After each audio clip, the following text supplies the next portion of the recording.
Radhe Radhe everyone. आप सभी को संकट व्रत की बहुत बहुत शुभकामनाएं फ्रेंड्स। आज की वीडियो में हम जानेंगे कि संकट चौथ व्रत की पूजा हम कैसे करते हैं, कथा कैसे सुनते हैं। तो देखिए, संकट चौथ का जो व्रत है वो इस वर्ष यानी 2025 में 17 जनवरी को किया जाएगा। तो 17 जनवरी के दिन सुबह सुबह नहा धोकर बढ़िया से तैयार होके हम पूजा करेंगे। जिस जगह पर पूजा कर रहे हैं पहले उस जगह को साफ कर लेंगे। फिर वहाँ पर एक चौकी लगाएंगे। चौकी पर हमें लाल रंग का वस्त्र बिछा लेना है और फिर हम यहाँ पर थोड़े से फूल का या तिल का आसन देकर गणेश जी भगवान की जो भी फोटो या मूर्ति आपके पास है उन्हें विराजमान कर लेंगे। फोटो मूर्ति नहीं है तो सुपारी से गणेश जी बना सकते हैं। इसके बाद हाथ जोड़कर संकल्प करेंगे, हे गणेश जी महाराज, हे चौथ माता, आज मैं आपका व्रत कर रही हूँ। आप मेरे बच्चों को दीर्घ आयु और अच्छा स्वास्थ्य प्रदान करें। ऐसा संकल्प करने के बाद फिर जल के छींटे लगाकर गणेश जी को भाव रूप में स्नान करा देंगे। उसके बाद फिर हम देसी घी का दीपक जलाएंगे। आप देसी घी का या तिल के तेल का दीपक जला सकते हैं। इसके बाद देखिए, गणेश जी को स्नान तो हमने करा ही दिया था। अब हम वस्त्र के रूप में गणेश जी को कलावा समर्पित कर देंगे और आपके पास अगर जनेऊ है तो आप जनेऊ भी समर्पित कर दीजिएगा। अगर आपके पास जनेऊ नहीं है तो कोई बात नहीं, वस्त्र के रूप में आप सिर्फ कलावा यानी मोली भी समर्पित कर सकते हैं। फिर हम भगवान गणेश जी को रोली से तिलक करेंगे, दीपक को भी तिलक करेंगे और तिलक के ऊपर हम तिल समर्पित करेंगे। आप इस दिन दिए में भी तिल जरूर डालें, क्योंकि जितने तिल चटकना उतने आपकी संतान के कष्ट कटते हैं। उसके बाद फिर दूब घास आपको मिल जाए तो बहुत अच्छी बात है। आप दूब घास गणेश जी को जरूर समर्पित कीजिएगा। साथ में लाल रंग के फूल समर्पित कीजिएगा। लाल न मिले तो जो फूल मिल जाए वो समर्पित कर दीजिएगा। इसके बाद हम तिलकुटा समर्पित करते हैं यानी तिल समर्पित करते हैं। तो तिल को भून के कूट के उसमें मीठा और थोड़ा सा घी मिलाकर तिलकुटा बनाते हैं। कुछ लोग सुबह पूजा करने से पहले तिलकुट बना लेते हैं और कुछ लोग पूजा करने के बाद तिलकुट बनाते हैं। तो अगर आपने पहले तिलकुट बनाया है तो आप तिलकुट समर्पित कर दीजिएगा। अगर आपने अभी तिलकुट नहीं बनाया है तो आप साबुत तिल, जो ये कच्चे तिल होते हैं ना, कच्चे तिल आप साबुत समर्पित कर सकते हैं। इसके बाद हमने देखिए यहाँ पर तिल समर्पित कर दिए हैं। फिर हम जल समर्पित कर देंगे और उसके बाद हम दक्षिणा समर्पित करेंगे। फिर हम चौथ माता के लिए साड़ी समर्पित करेंगे। साड़ी और उसके ऊपर आप कुछ सुहाग का सामान भी रख लीजिएगा।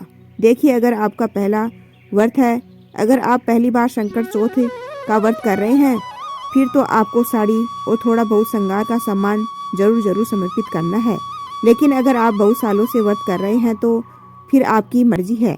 आप चाहें तो साड़ी समर्पित कर दीजिएगा, नहीं तो आप सिर्फ तिल भी समर्पित कर सकते हैं। तो यहाँ पर हमने साड़ी और सुहाग का सामान समर्पित कर दिया है। इसके बाद हम कथा सुनेंगे। तो अपने हाथों में थोड़े से तिल लेके फिर हम संकट चौथ व्रत की कथा सुनेंगे। देखिए, संकट चौथ व्रत में कथा सुनने का बहुत ज़्यादा महत्व है, तो कथा आप जरूर सुनिए।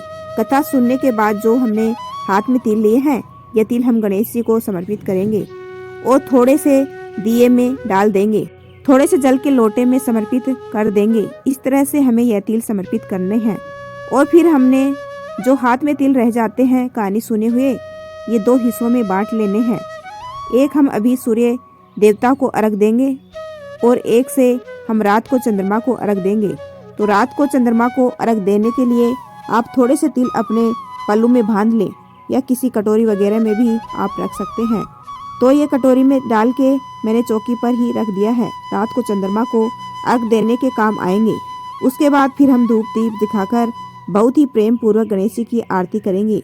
आरती करने के बाद हाथ जोड़कर पूजा में रही कमियों के बारे में गणेश जी से क्षमा याचना करेंगे और अपनी संतान की लंबी उम्र, अच्छे स्वास्थ्य और उज्जवल भविष्य के लिए प्रार्थना करेंगे। इस तरह से संकट चौथ व्रत की पूजा करने के बाद हम अपने सीधे हाथ में थोड़ा सा जल लेंगे और यह जल हम चौकी के ऊपर से 2 बार वार के हाथ जोड़ लेंगे। तो इस तरह से हमारी जो पूजा है वह पूर्ण हो जाएगी।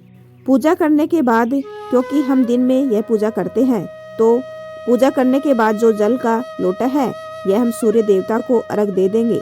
और उसके बाद जो भी आपने बायना निकाला है, यानी जो साड़ी श्रृंगार का सामान, तिल और दक्षिणा, ये चीजें हम अपनी सासू जी को दे देंगे। अगर आपने साड़ी निकाली है तो साड़ी के साथ तिल और दक्षिणा रख के दे दीजिएगा। अगर साड़ी नहीं निकाली है तो तिल और दक्षिणा है ना, ये हम बायने के रूप में सासू जी को दे देंगे। और जो छोटी कटोरी में हमने तिल रखे हैं, कहानी सुने हुए जो तिल रखे हैं, वो हम गणेश जी के पास ही रखेंगे। रात को जब चंद्रमा उदय होंगे तो चंद्रमा को हम इन्हीं तिलों से अर्घ देंगे, इन्हीं तिलों से जिमा दिए जाएंगे। इस तरह से संकट चौथ व्रत की कथा कहानी सुन के पूजा करके फिर हम अपनी सासू जी को बायना दे देंगे, यानी जो ये तिलकुट है ये सासू जी को दे देंगे। सासू जी नहीं है तो नंद को या जेठानी को आप दे सकते हैं, या मंदिर में पंडिताइन को भी आप ये तिलकुट का बायना दे सकते हैं। दिन में कथा कहानी सुन के बायना दे के उसके बाद फिर आप चाय पानी पी सकते हैं। रात को जब चंद्रमा उदय होंगे तो चंद्रमा को अर्घ देने के बाद हमें व्रत का पारण करना है।